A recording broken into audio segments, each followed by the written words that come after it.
Hey there, entrepreneurs and dreamers. Today we're going to dive deeper into something that holds so many of us back, is inner resistance. You know, the voice in your head that whispers, you can't do this, or what if you fail?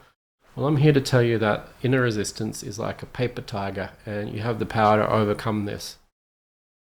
So your inner resistance is basically your brain's defense mechanism against potential failure or discomfort. It's an overprotective friend who means well, but keeps you stuck in your comfort zone. This resistance shows up as procrastination, self-doubt, and those endless excuses we make about why we can't start our online business right now. Does that sound familiar? Well, the good news is that recognizing this resistance is the first step to conquering it. So how do we defeat this inner saboteur? Well, first, you've got to acknowledge it. Don't fight the resistance, understand it.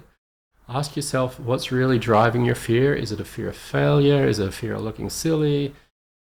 And once you name it, you can really start to challenge those beliefs. So start small, set tiny, tiny achievable goals that build confidence. And every time you take a step forward, you're proving that voice of doubt wrong. Another powerful strategy is reframing your mindset. So instead of seeing potential failure as a catastrophe, view it as valuable feedback and a learning opportunity. Successful entrepreneurs don't avoid failure, they see it as feedback. Every failure is actually just data that helps you refine your approach. So remember, every successful business person you admire has a trail of attempted projects behind them, and there's failures behind them, and there's even catastrophes. But they just keep going, and the success might be the tip of the iceberg, but I'm assuring you that the failures are probably the iceberg underneath. So practical techniques can also help. Try time blocking your tasks, like using the Pomodoro technique, or creating accountability with a mentor or peer group.